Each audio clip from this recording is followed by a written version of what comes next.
Good morning.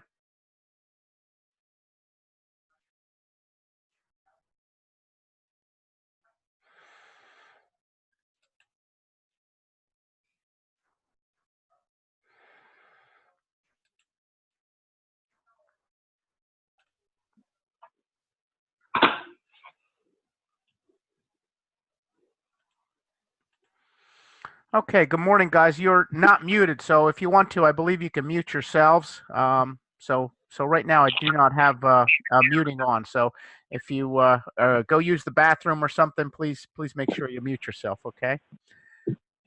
All right. So welcome to our first online meeting. If you have a question, you can either chat or um, you could certainly ask uh, verbally. Okay. So whatever works best for you.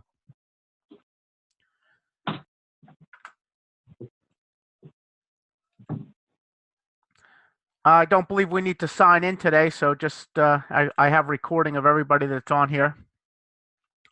So no need to sign in, so we got rid of the sign-in sheet. Some of this stuff I keep for every meeting, if you can't tell.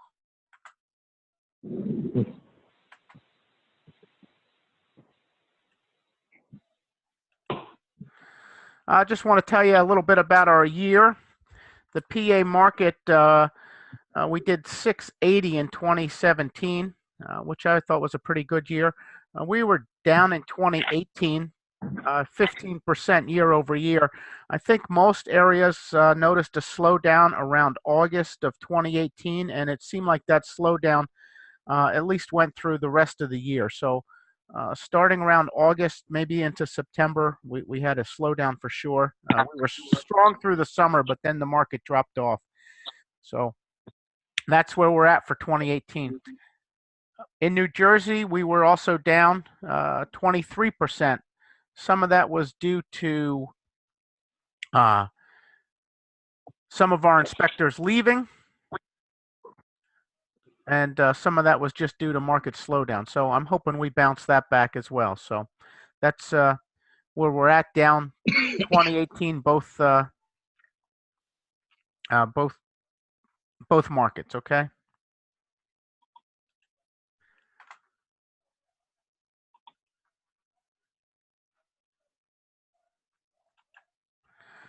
(2019) both markets are off to a pretty good start. PA we're up 11% year over year.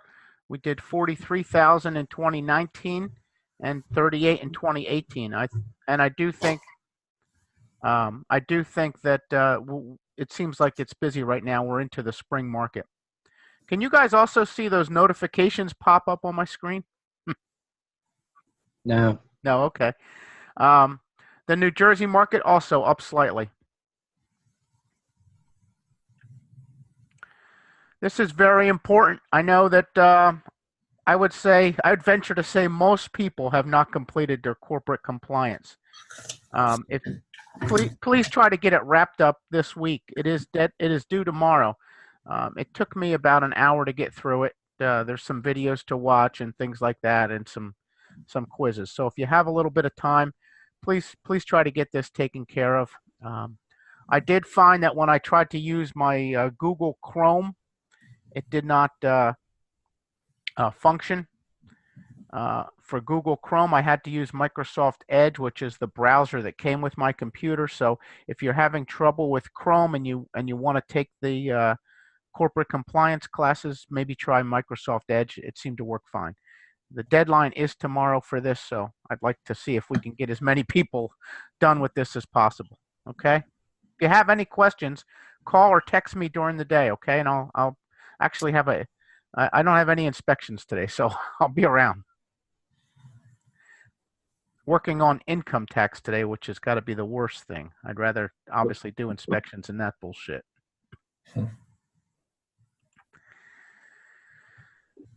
Prices. The best way to get more money is to get our fees up. The average fees in Pennsylvania were down about $30. We're down to $536. Okay, and New Jersey was up about 20 to $495 average. Pete Aiello has the highest fees in both markets, with his average fee being over $600, which is pretty incredible, I think. I will say my average fees have dropped because it seems like I do a lot of inspections for real estate agents and their close relatives, which generally results in some sort of discount. So my average fee has gone down because of that.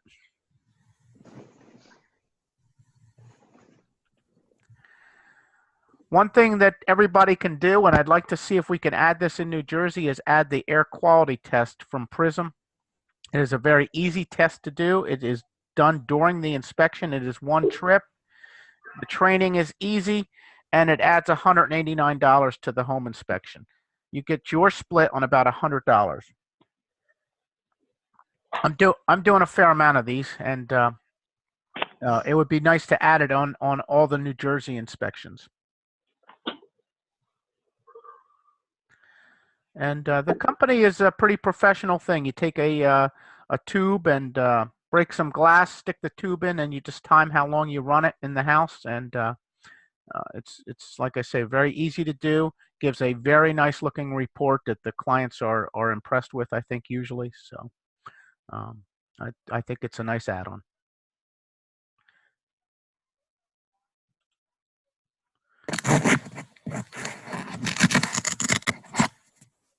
Multi-wire circuits is something that seems to come up periodically. I just want to talk about the technical aspect of that. A multi-wire branch circuit, if they're not done correctly, can be a fire hazard.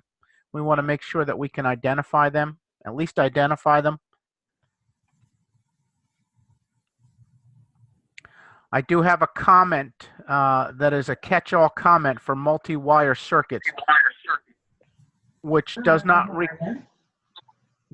require you to identify or. Oh, no problem. I'm sorry, but somebody's got to mute, or I'll have to mute everybody. Okay, let me see. Mute all. All right, you're all muted. Okay, can you still hear me? I guess so. Anyway, multi-wire circuits. Use the comment below. It will be on the new template that I send out. If you're not sure about multi-wire circuits, this is a very good comment. It just shows that you identified the fact that the panel has a multi-wire circuit in it and that it should be looked at. Okay, so.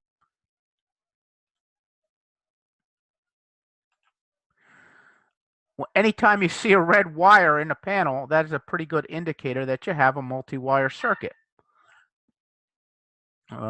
Red wire is often used with 14.3 or 12.3. So this particular multi-wire circuit is incorrectly done because both of the hots are on the same phase. They have to be on opposite phase. But if you don't know that, just make sure that you identified the multi-wire circuit aspect, okay? Sometimes they're extremely hard to trace as there's wires everywhere in the panel, and it would take hours to figure out where each one goes. Update your templates often. I email them out as a zip file. IT can do it for you. I was just in Alpharetta. They're very happy to help you to update the template to the newest version. And soon we will have a new HTML version of HomeGauge, hoping for a rollout this year. That will be a very nice looking report that I think everybody will be happy with. It won't have those funny page breaks that the PDF document had. It will be a lot cleaner and smoother, and we'll be able to put some more features in that as well. So that's coming soon. I will email out new templates later today. If you have some time today, it'd be a good time to update it. If you can't update it, call IT, or you can call me. Everybody from New Jersey should know that next month is the deadline to renew your New Jersey home inspection license. Part of that renewal is you have to take this ethical practice for New Jersey home inspectors. There's several people that offer the course. I know Dave Goldstein offers a course like that.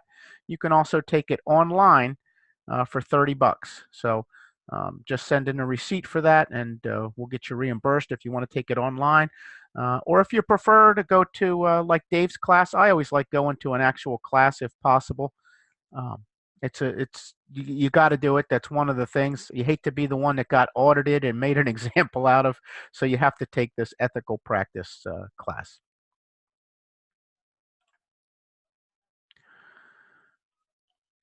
Ray Data. Um, as you guys all know, if you're in New Jersey, we switched to Ray Data last year. Um, they are extremely difficult to work with, as you probably know. Making sure that everything is 100% perfect is a necessity. You have to do your duplicates. I think they're asking for once a month, send in 2 kits, usually the first of the month. And you have to make sure the municipality is correct on the document.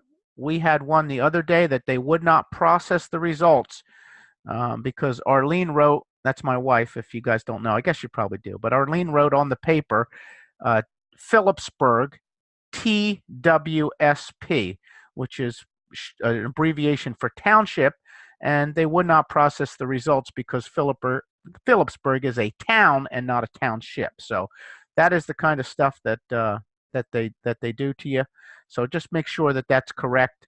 The municipality has to be correct. Also, you need to upload the results. They will send the results to you. You need to download them and upload them to your web board. It's not like before where it was automatically done. Okay. If you have a question about that, please email me, call me, text me, or we can chat during this thing. Ladder safety. So we want to talk about a safety topic on every meeting. So I figured ladder safety is a good thing to start off with. Most people, of course, are going to be using a ladder at least to get into the attic space, if not the roof as well. You guys all know this, okay? I think in New Jersey you have a minimum size for the ladder. It might be 20 feet. You might want to check into that, but um, I have a 20-footer. I think you are supposed to have a 20-footer as part of the New Jersey regulations. But of course, be careful. Make sure your ladder is clean, especially the clean and in good condition, especially the telescoping ladders. I've had trouble with the mechanisms not locking, and I'll tell you what, when you go up on a high roof and that thing is not clicked in and you feel it start to slide, it is a scary feeling. So um, I've never fallen because of it, but I felt the thing move. Okay, so you got to make sure that it's locked and clean and working properly. And I have done stuff like this, so I thought it was a funny picture. There always is a temptation to try to make something work. My general rule is if you need helpers to hold the bottom of the ladder, it probably is not a good idea to climb the ladder. But I've done things like this myself. I've asked clients to hold ladders while I went in situations that I probably should not have. So and I've had the clients actually walk away when they were supposed to be holding the ladder. So if you have to rely on the client, I would say try to avoid that situation. But just in general, you always want to go the extra mile. So just keep safety on your mind. This is not important right now, but it is in the summertime. I've already had 2 or 3 jobs in the summer, and it's 100 degrees. And I'll tell you what, by the end of that day, you're dog tired, you're sweaty, you're exhausted, and you don't feel like necessarily doing it. Um, make sure that you're okay to go on there. I don't know. I've never felt faint or anything, but you know what I'm talking about. You could definitely you get up on a roof, especially on the trip back down. Sometimes you get that woozy feeling. This is all normal stuff, you know. Make sure you maintain your familiarity with the ladder you are using. You know, a lot of these ladders have weight limits, and make sure that the weight limit is not exceeded. Okay.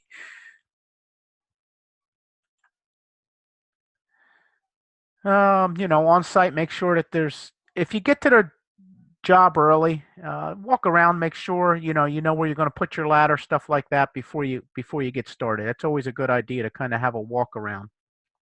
Um, Field glasses, binoculars, right? So um, I've already had to go down a street a block away, then use the binoculars to look at a roof. And I'm sure you guys have done the same thing, especially in a town like Allentown or somewhere like that, that you don't get a good view from the property. Use your walk around. Okay, same thing. Inside corners, what that means is the valley. That's probably the best place to walk. An asphalt shingle roof, because the slope is lower on the valley, right? So that's usually the best place to get on. I will say, be careful that you don't damage the gutters. I've already had the gutters. Some of them are cheap as can be, and they'll actually bend when you put your ladder up against them. So be careful about the gutters. I've done stuff like this, and I would just say avoid putting ladders together, any type of thing like that. I don't know why this guy would do it, because you can actually put your ladder on the lower air conditioner to access the top air conditioner. So no need for this kind of deal here. So I've actually already not during a home inspection, but used a AC unit as a stepping point, but not during a home inspection. Ladders are heavy. Make sure you are safely taking it off your vehicle. Okay, we don't want your back to get hurt. This is a big one, electrical lines.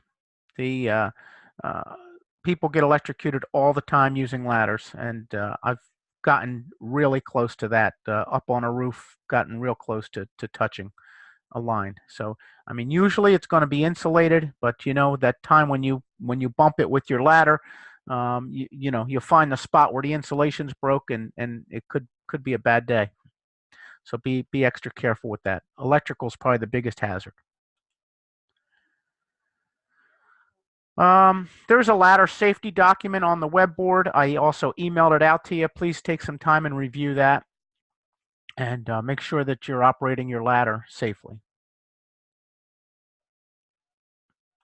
It's nice that you guys can't talk. This is awesome. Alternatives to the ladder, and this is something that I've been using for quite a while. It's a camera pole. With a camera pole, you can get to any roof just about and look at anything, even the tops of chimneys. They have some really nice things you can buy today. This is one I just came across. It's called a Dokazoo. If you look on their website, you can buy one for about 80 bucks, and really, really a nice setup. And that's what it looks like. Heavy. Hang on one second. I have to get rid of this phone call that's coming in. Sorry about that. Okay. So Dokazoo, Dokapole, these are very nice, heavy-duty units, and they're really handy. I think there's one of them. This goes up like 30-some feet. You can look at anything with this. Okay, so check it out. I would say this is something I found very important. Make sure that you have some marketing materials in your vehicle at all times. I usually keep a little Tupperware container full of some of this stuff. Okay, some brochures, easy order cards, pens, notepads, business cards, of course. The inspection is the best place to market. It beats any office thing. A lot of agents do not even go into the offices anymore. So when you meet an agent and a home buyer at the inspection, make sure that you take some time to ask for referrals. That's all you got to do. Make sure your board is always updated. Okay, we are getting busy, and the CSRs will not call unless it's an emergency or something to say, oh, by the way, do you have next Wednesday available, because you forgot to update your board. So nobody's going to call. If you don't have it on your board, they'll just move on. They're busy, so everybody has to make sure their board is updated to keep the jobs coming. And I'll tell you, I'm guilty of this. Sometimes I don't update my board as quick as I could. So I would say, update 2-3 weeks at a time, and you can always go in and edit it, but at least you have availability on there. More spots means more jobs. It's simple as can be. Company promotions. We are doing a lot more of these things, and I will say they're doing fantastic. Valentine's Day, they had a nice promotion with candy and things to drop off at real estate offices. We got the open house blitzes that we've done a couple of now. Those are very nice and well received. We also have a social media manager, and her name is Annie, and she's awesome. I just met her a couple weeks ago, and she is doing a great job. If you don't have a Facebook page, please make a Facebook page. If you need help with it, you can call, text, or email me, or you can get a hold of Annie. She'll talk you through it. It's really not hard, and I know Mike Worst is doing a lot with his right now. Probably too much. No, I'm just kidding, Mike. But he's doing great with his, and they'll help you get it going. So use it. It's a great way to reach out to agents and keep yourself in front of everybody. This is all common stuff here, and these are things that I bring up all the time. But make sure that your web board works for you. And the main thing is look ahead. Look ahead and see what's on your board. Okay. Um, Sometimes, thank God we're out of the snow, I think, for the year. But, if you know snow is coming, I try to look at the house the day before if I'm in the area. People love that. It's always good. Say, hey, when they show up at the job and it's snowing hard and you say, oh, I stopped by yesterday and looked at your roof because I knew it was going to snow, they love that. So anyway, just keep your eye on your board. Look ahead if you can. And make sure that everything is working for you, drive times, things like that. Also, popular start times. I do believe company-wide the most popular start time is 9 a.m. Okay. So 9 a.m. is really popular. If that's you can do 9, 10, 9:30. I would say keep the even hours if you can. They seem to be more popular. Slots on the board hurts us on the weekends. There's plenty of times when it gets busy in May, April that we don't have inspectors to complete jobs on the weekend, and we end up losing them. There's no way around it. So please try to make sure you have availability on the weekend. So just like I do here on Saturday the 17th. Well, that's probably not a good example. But anyway, the 16th, Friday, September 16th, that's my wife's birthday. So I probably had something planned on the 17th. But please make sure that you have availability on the weekend. So you could see, though, I did work on the birthday. And I even thought about doing a third job on that day. So please make sure that you got availability, okay, as much as you can. I don't want to work Saturdays, but I usually do because it's a popular day for inspections. Mix it up. See what works best for you. You can try 9, 12, and 3, 10, 1, and 4. Okay, like I told you, 9 a.m. is usually the most popular time. Additional services. One thing that you can do is add the Prism air quality and ask if people want it. So that's a good, nice add-on, and you don't have to make another trip. It's better than radon for sure. Okay. Please make sure that the amounts and the tests are the proper tests and amounts before you upload the report. Once you hit upload, it makes everybody's life very hard, mostly mine, to get that amount adjusted. So please make sure that the tests are correct before you upload. Take off tests if you can't do it, such as the radon, or for the PA guys, the septic. If the lid's not exposed and you can't do the septic, please take the test off and say, listen, get the lid exposed or whatever, and I'll come back, and you can charge them at that point. This is somewhat true. I'll probably get in trouble for saying this, but scorecard will affect your inspections. We're not really doing that, so don't worry too much about it. But we do want to see the reports uploaded as quickly as possible for your own sake, so you're not doing reports at all hours, and just to keep good turn. I personally tell people the next day, so next business day. The sooner you can do them, the better. So I'll say this again. I've said it before. If you're not getting requests after 6 months to a year, you're either not marketing or need help with something, okay? So you should be getting requests after you've been doing this for a while. Home inspection is a business of deadlines. The number one complaint I hear is that they didn't get the results in time, or I've heard of, things taking way too long, or they didn't get their radon results, or whatever.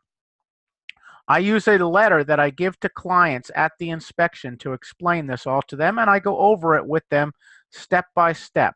And I'll be willing to, of course, share that letter with you guys, and you can use the same thing. So basically, that's the letter, and it just goes over the fee. I don't know if you can see my cursor or not, but it goes over the fee. It goes over their email address. It tells them how to get the report if they do not get the email from the company, okay? And it tells them when they're going to get their various things that they may have ordered, like the radon test, 3 to 5 days, the water test, whatever. So obviously this is PA market in New Jersey, maybe something a little different than this, but tells them when they're going to get their stuff, okay? And it's very important. And I don't know, I think it adds to a lot of satisfaction from the client, especially asking them if their email's correct, because if they're wrong, they don't get emails from the company. Okay. Oh, looks like somebody wants to chat. Love my iStick, Mike. Please send me this. Okay, I will send whatever it is you guys want, of course. I'll email out whatever. Oh, went too fast here. Sorry. I'll email out whatever I talked about. And if I'm quirky with the Zoom thing, it's the first time I've used it as a host. So that I apologize for. I will, and the letter, yes, absolutely, I'll send it out. Okay. The thing is, you have to copy all this onto your letter. The report ID, the email address, you have to copy it, and the amount. Make sure you change the amount. What I do when I do the inspection, I circle this. You're prepared to pay $620 for this inspection, right? Yes, that's the amount I was quoted. Yes. That's your email, right? Yep. Okay. Here's where you can go and get your report. That's what I tell them. Be safe. Stuff we went over already, the ladder safety, electrical safety, septic tanks, ice. I almost fell on ice this year, more than once actually. So you do these houses, and the foreclosures, or they're not occupied. A lot of times nobody took care of the snow and ice. So as a matter of fact, for a house I have, City of Easton sent me a $25 fine for not shoveling my snow. So anyway, that does happen. Attics. Attics is probably the number one place that people fall from or through or whatever. If it's a truss house, you really should not be walking on the trusses, especially if you can't see them. All that's needed is a knot or a crack in that truss, and you put your 200-pound body on there, and you're going to go through. There's no question about it. So you can't see the wood, and you just don't know. They might have even drilled a hole through it. Who knows? Or 200-pound or more, bigger body. So if you are hurt on the job, report immediately. I would rather if you didn't report it to me.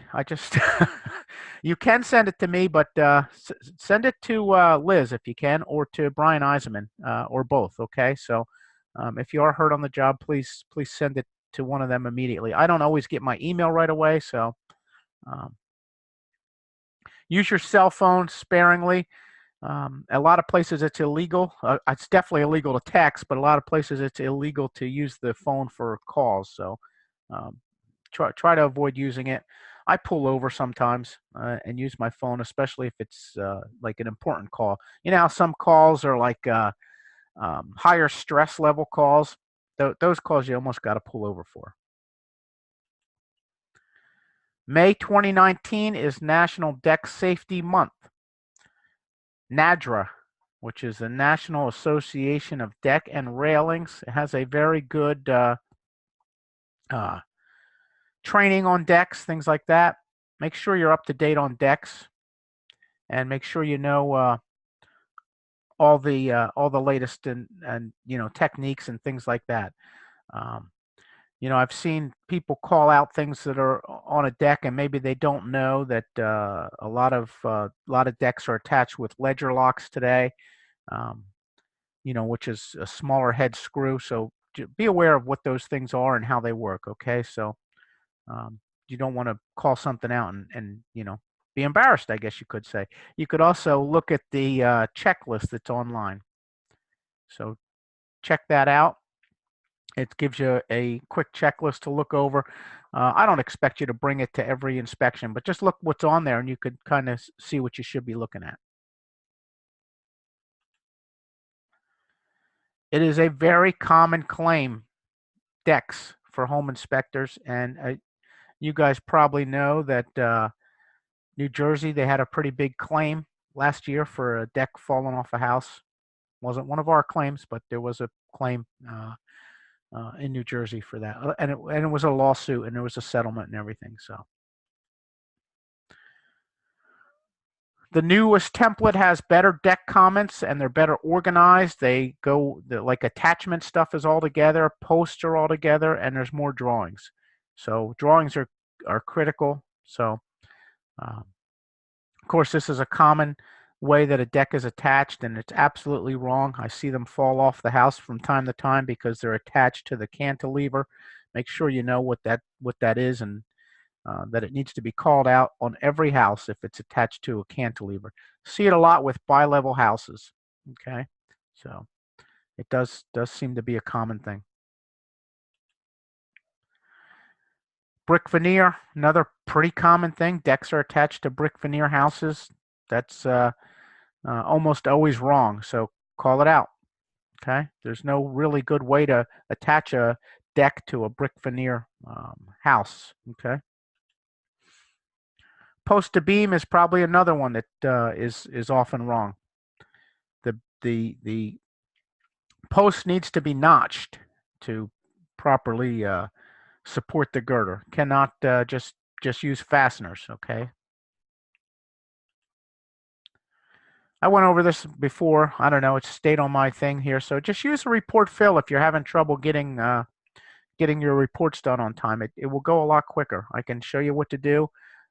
We can have a screen share. I can show you how to do it a lot quicker. I can do a nice house in about 15 to 20 minutes, write the report. Okay, a nice house with 3 or 4 defects, a bad GFCI, leaky faucet, couple things wrong, boom, boom, nothing to it really. 15, 20 minutes, the report's written. So that's basically how it works. You just look for the closest thing and insert it into the report, and most everything will be already loaded in there for you. I went over this before, but make sure your report writing is to the point. And I see a lot of reports, and oftentimes the reports lack in the report writing department. Do not combine the defects. You have to make each defect a separate line item, if you will. Each defect should have its own comment, just like I said. If you see something that needs a lot of work, such as the electrical system or the plumbing system, in the general comments, we have comments like this. I think they might even be in red. But anyway, it says, several defects noted. Get an electrician, undertake the repairs and evaluate the electrical system. So if you see a system that has a lot of problems, make sure you use a general comment to let the client know and cover us that there's a lot wrong here, and you might not find everything. Matter of fact, nobody's going to find everything. So don't take it personal. There's no way to do it. We're only there for a couple hours. Make sure your comments are clear. Explain the defect. Explain the implication and what the buyer should do. This is something that I see a lot of. Somebody will write something like that. Water standing was noted at the windowsill. It is not a good comment. It doesn't do anything to tell them what to do. Okay, and, that kind of comment there leads to confusion and can lead to a claim. So this is a good comment. Water standing was noted at the windowsill in the dining room. Blah, blah, blah. You know, qualified window siding contractor. If you have a question, send it to me first or send it to somebody else, but have somebody take a look at it. But the bottom line is, you know, it's an observation, an implication, and then who needs to come out and fix it or look at it. Always proofread your comments, your reports. Make sure that they make sense, okay? Make sure that your grammar, I mean, this is not English class, but let's try to make sure we have basic things spelled right and, you know, grammar pretty decent. Like I say, this is not writing a term paper for college, but we should try to make sure that our reports are professional looking.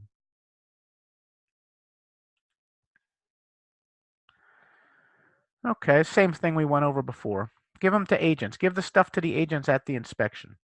And also use the leave behind cards from BPG. They give a $25 discount, and they're very good. A lot of sellers call us if they were happy with the inspection. Obviously, if you found a ton of crap wrong with the house, maybe you think twice about leaving that leave behind card. So you got to use your judgment on that. That's all I'll say. That's the card. Okay.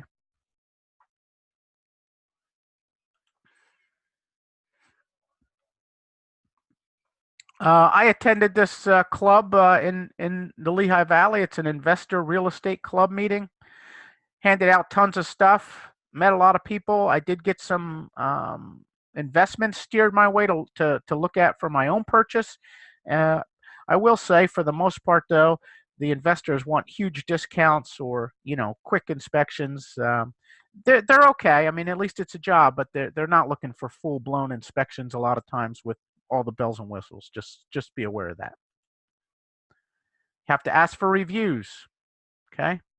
Reviews are what young people look at today before they schedule. So the best way to get them is ask for them, and only ask them if you know that they're going to be good. That's my basic rule. So there's just some of mine. Okay. Usually the reviewer will mention your name. Okay. And I actually tell them don't mention my name, but there's nothing you can do about it. So they do put your name in there, and it's good. It gets a lot of people to call. Okay. And basically, reviews are the best way to build a referral base without seeing realtors. Okay. So there's our reviews on Yelp. We actually have more. Okay. This has been very good. Yelp has been great to us lately. Okay. And there's Google reviews. So same type of thing. If you're getting reviews, it's good. They will drive business. Now the reviews are probably up to like 60.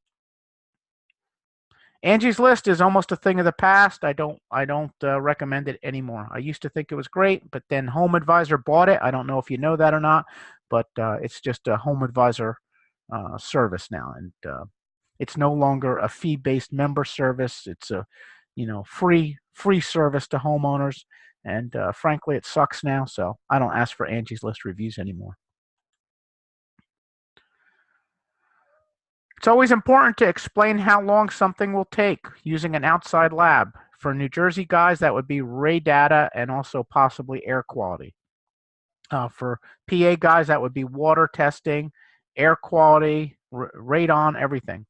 And sometimes, there'll be a holiday involved. You have to make sure that the people understand they might not get the stuff when they expect it.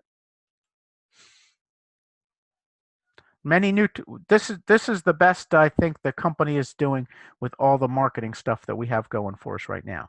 Finally have a social media manager, Annie. She knows what she's doing. She's really good. Emma is working well. Use Emma if you can. Again, Annie can help with that.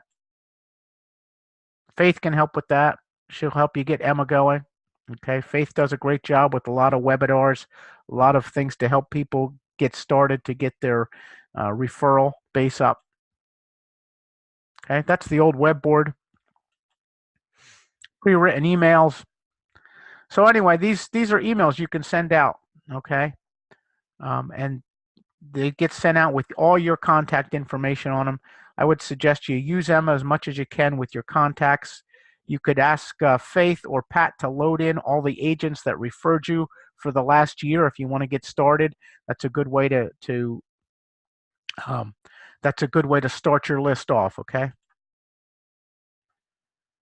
Keep track of what you have going on as far as labs. Okay, so if you're doing a radon test, make sure that the results are uploaded.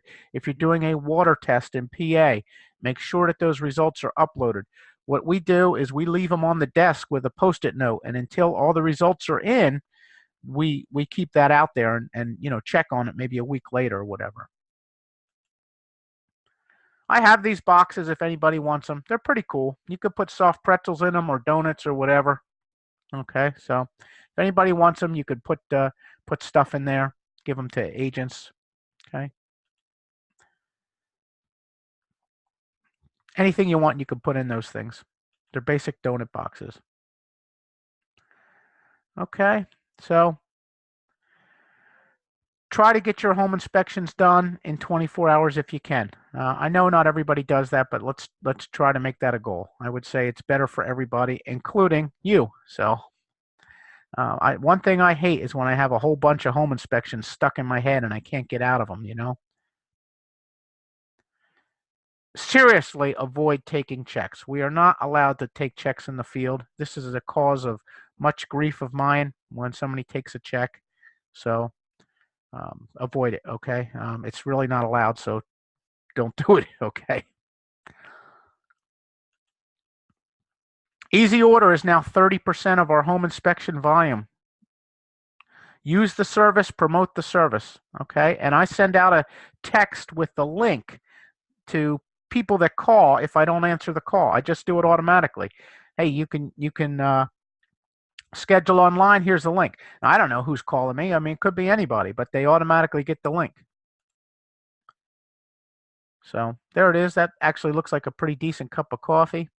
You can, people can use it. We can use it to generate jobs, and clients or agents can use it. That's it, guys. Be exceptional. Yeah, exceptional. I'm getting tongue-tied from talking so much, but keep up the good work. We're doing great here, and try to keep moving forward, adding services and using the tools that we have. And that's it. I got to see here if I can. I guess I can unmute everybody. Unmute all. I guess Hey, good job, Larry. Oh, thank you very much. I could tell some of you are in the car, so I'll probably mute you all again, okay? But if you have any questions, I will be around all day today. Please give me a call, shoot me a text or whatever. I'll just be working on income tax with Arlene, so I'll probably welcome the break, you know what I mean? So please give me a call, shoot me a text or whatever. Anything comes up, and like I stressed a few times, use Annie if you can. Okay, you definitely can use Annie. Make her work. Give her stuff to do. She's very helpful with Facebook and other marketing. Okay. Larry, this is Pete. Hey, what's up, Pete? It really went well. This is one of the first ones I've done. Excellent presentation. Thank you. Oh, well, thank you very much, Pete. You can call me later and tell me the real story, okay? It's true. Okay, well, thank you. Thank you all for staying on today. All right, man. Thank you. Thanks, Larry. All right. Are you going to do any Thank you, questions Larry. or anything? You could, if you have a question, call or text me. It's probably better to do that. Okay. All right, thank you very much. Good day, I'm on guys. right now. Take care. Bye.